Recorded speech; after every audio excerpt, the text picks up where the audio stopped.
Hello, I'm Lawrence Chard. Welcome to our Chard's Coin and Bullion Dealer YouTube channel. Forgotten where I was then for a second. Right, so today, by popular request, and it really is, we're going to deal with ultrasonic cleaning of coins. And here's an ultrasonic tank. Bandolin Sonora Digitech. Never heard of them, except this is one that we've had for quite a while and it seems to work. That's what the thing looks like, comes with a lid. At the minute it's empty, so the first thing I'm going to do is pour in some water. It's actually hot because we boiled the kettle before we started. I'm going to put a butter, I'm going to say washing up liquid, detergent in there. You can use almost anything fairly liquid. This is some stuff that we buy in bulk, about a container load at a time. We're a dirty lot around here. So there, so that's water. I'll put some more water in. Hope we've got enough. That's okay. So you can see the ultrasonic tank. Normally I'd have the controls facing me, but to be able to see what we're doing, I might have to keep turning it around. We need to turn it on. And this one's a kind of fancy one, probably to justify the price. It's got a temperature scale there. Let's go up. Let's have it as hot as we can. That'll do. We've got time. What's the time? And maximum. And what's that? Oh, that seems to be go. So that's already, I can see waves on the surface. So you can see it's working, and you can probably hear it as well. I don't know if it's coming through our microphones, but it's making a zzz. Just while we're doing that, one of the first things I've got on my notes here, which is not a script, is that despite the fact that we're doing this video about ultrasonic cleaning of coins, my normal advice that I've been giving out for about 60 years, and the advice that other dealers and numismatists have been giving out for hundreds of years before that, is don't clean coins. I should add a little rider to that. Don't clean coins if you don't know what you're doing. And actually, even if you think you know what you're doing, don't do it if you don't need to. But once you think you know what you're doing, then, if it's your coin, by all means, give it a go. Try with something sort of not particularly valuable that you won't get upset if you spoil. I've disimproved a coin before now, cleaning it. So I can get it wrong. But there are some ways that are reasonably good now. Tell you what I'll do, Lawrence, is I'll get a close-up of those coins, if that's okay, just before they go into the tank, and then we can get a close-up afterwards. Yeah, we should have actually done some before and after, before photos, and we could do some after one. And I've got 5 QE2s there, which are reasonably clean, but I can see there's a bit of something on them. And then we grabbed a couple of George V ones that I can see have got a little bit of muck on. So you can see that. We should have done some high-res stills, really. But as usual, wow, we're pushed for time again, and we're trying to squeeze this in between about 1,000 other jobs. Let's get on with it, and I can talk while it's happening. So we'll pick this out, because that looks about the muckiest to me. What is it? It's a 1911. Ooh, I seem to have a loop number 4 here. I think there's a number 2 behind you somewhere, Christian, hopefully. If there's more than one, you could give me that, because I don't like 4s. Well? Yeah, that's a lot better. That happens to be a 1911 London Mint. We did one about a 1911 London Mint a while ago, after it being a fake from an extremely well-known source. So it's a little bit grubby, not too bad. I'm going to put it in there, and notice this is a plastic or some kind of plastic sieve. So it's, do you know what? I'm out of water. We will take a break. Back soon, folks. So, back we are with some more water. You need enough to cover the coin. Why is this kettle dripping? These people that don't put enough water in the kettle. I'll never get a cup of tea out of us there. So, there you go. It's in there. It's been gently agitated. So, we use a plastic sieve, because that's not likely to harm the coin. This with the ultrasonic tank, and I think it was probably supplied with it, but it's metal. Don't use a metal sieve for coins, because you're just going to be rubbing the coins against the sieve, and that's not very nice at all. Most of our videos, and I pick up coins by hand like that, we get people go, oh, don't touch them, you get fingerprints on, don't manhandle them. Fair enough, it's, you know, every touch, every bit of handling is going to do something, but you could probably pick that up and play with it like that, hold it by the edge every day of your life, and nobody would ever know, even after 60 years. You're not going to do it much damage. Now, I only put one coin in, but we can put another in. What I'd avoid doing is putting like a whole load, like 50 in there, but oh, now look what's done. Oh, it's not too hot. Normally I'd get the water near boiling if I could. So that's enough for now. I think the other day when I did some, I put in 20 or 24 coins all at once, which actually worked. Problem is, and the coins are touching each other, and you've got this ultrasonic vibration, and yeah, there might be a slight amount of agitation. That means you've got one coin rubbing against another, and you might cause a little bit of wear, but it's probably not very much. An ultrasonic cleaning is quite gentle. So if you've got a really high value coin or an extremely high grade one, yeah, do them one or two at a time. Or if you can get a sieve with a plastic sieve with a flat bottom, or some good nylon mesh tray to put them on, that would work. You can work your own thing out. This is just a kitchen sieve, I think, and that works. So they're cooking away nicely. You can see the machine's timing down. It's a bit fancy. You don't need all that. So I was saying don't clean coins if you don't know what you're doing. And in the thing you do, you're going to ruin one day. So, you know, don't put your finger at me and say, oh, as George said it was all right to clean this. Just be careful, and it is easy to damage things. You can do proof coins. There's no reason why not. Obviously, in that case, do them one at a time. I'm doing gold coins because I probably use ultrasonic cleaning for more gold coins than I do any other coins put together, because we do a lot of sovereigns and they do clean up beautifully. It's a nice, easy way to do it. There are different types and makes and sizes and powers of ultrasonic tank.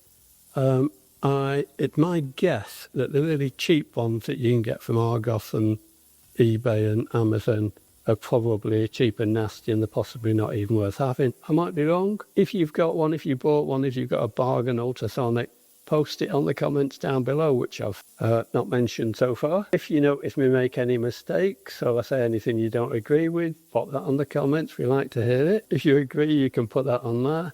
And of course, if you like the video, you can thumbs up. If you don't like it, you can thumbs down. You can subscribe at any time you like now.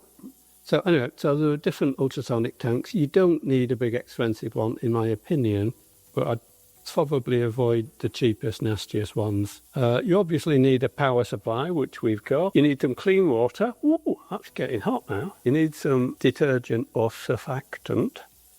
Soap would probably be okay as well if you haven't got it. And usually, I think this has got a timer for about 20 or 30 minutes. And normally I would leave it on for the whole length of time. I'd go and have a cup of tea, I'd do some other work, come back, I'd have a look at the coins, see what they're like, and if necessary, give them another 20 minutes. While I'm at that, look out for grit, because what's bad for coins is any grit or any other abrasive material.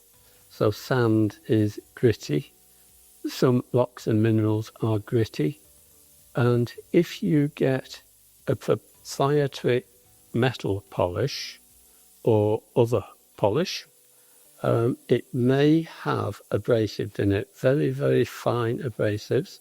It could be as fine as things like jeweler's rouge, which is actually very fine iron oxide, and that's used by jewelers to polish things up.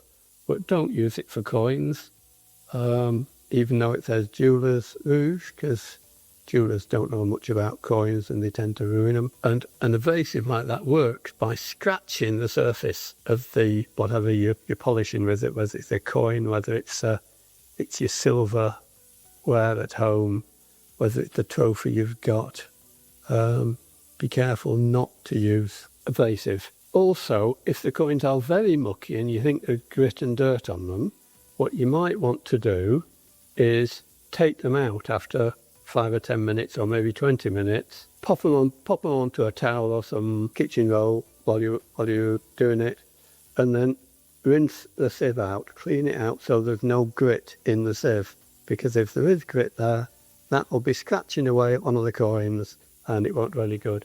It might be microscopic effect, you might not even see it, but there's no point risking it. We want the coin to come out better, not worse, and we want it to come out unharmed. Now, if you don't want to spend the money on an ultrasonic tank, you can do what I used to do, which is sling a load of, say, gold sovereigns in a pan, an ordinary pan, although non-stick one's probably better because it's got a slightly softer surface, but there's no reason you can't put them in a stainless steel or other pan. Put some hot or boiling water in them, put some detergent in, and bring them to the boil, and then let them simmer so they're just bubbling gently, and that bubbling effect will kind of replicate the vibration effect you get in here. It will agitate the coins and hopefully get some of the dirt off. And I used that years and years and years ago. I haven't done it for probably 20 or 30 years now, but that's a very cheap and effective way of doing it. The only caveat out there is don't go away and let the pan boil dry. It has happened, and I did say you can spoil coins by ruining them. In that case, your pan might get red hot, your sovereigns will get red hot, and they will go brown and maybe even black. And good luck getting that off. So don't be a clod. Set a timer or something like that, and make sure you don't let the pan boil dry. But it's cheap and it's effective. Another good way, in my opinion, is to use a steam cleaner. We used to have a steam cleaner many years ago, and it was really good and quick, and just using water or steam, not even any detergent in there. And what it will do, it will kind of blast any dirt away from the surface, and that's good. I could give an analogy here about if you go to a car wash, and I go to a hand car wash, I don't do my own, I don't do these automatic things. The first thing we do is hose the car off to get rid of any loose dirt and grit on it. Because one of the worst things you can do is get some polish on a cloth and start polishing away on your paintwork of your car when it's got dirt on it.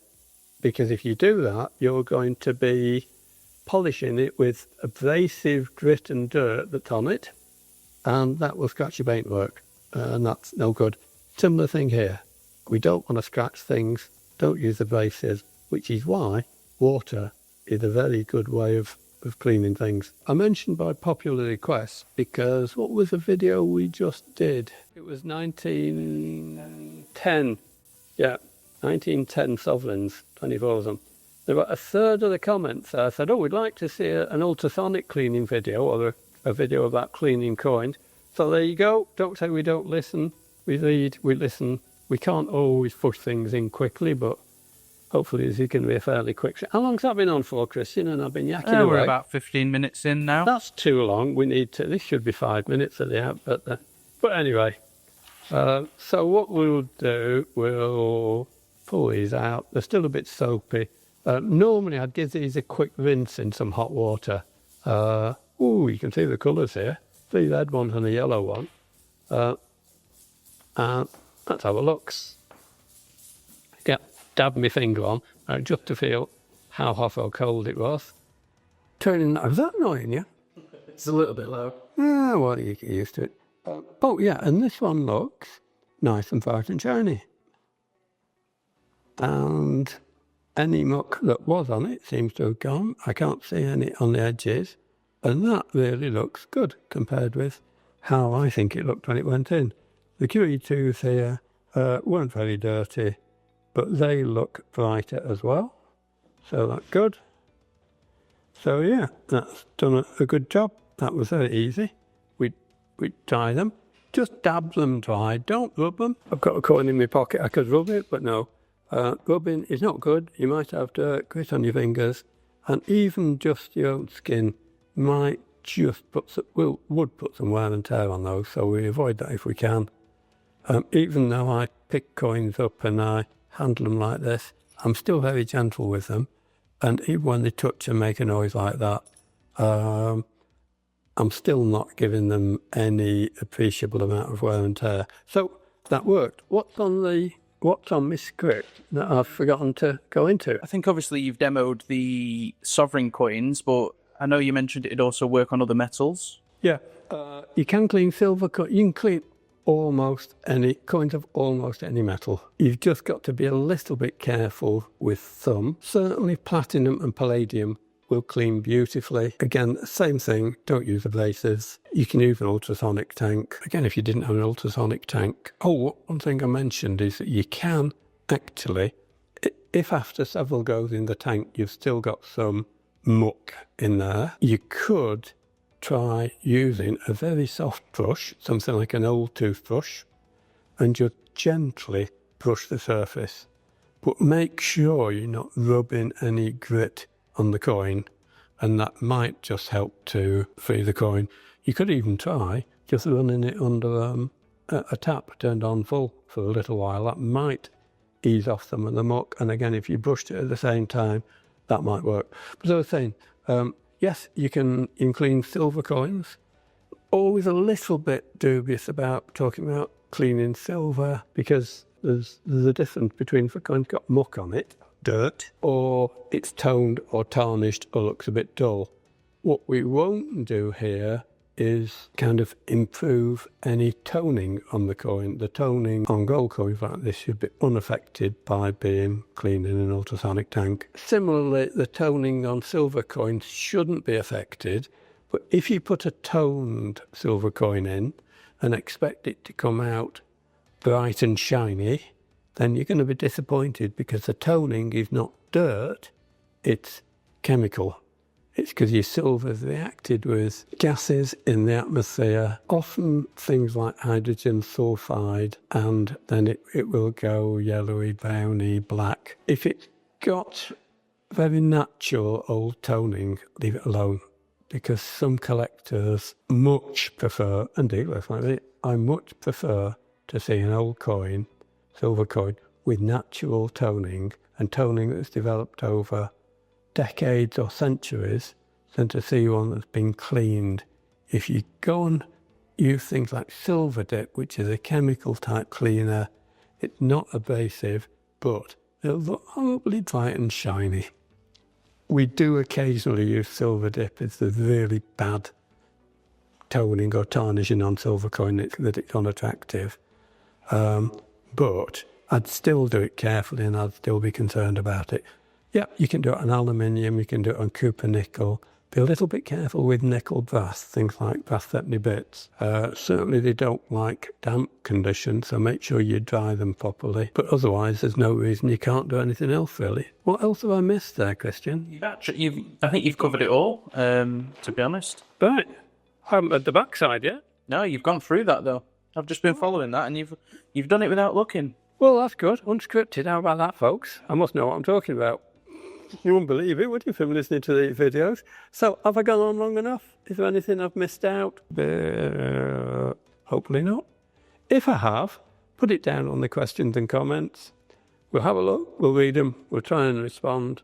And hopefully, now you've done your thumbs up or thumbs down and subscribed. That should be all, folks. See you again next time.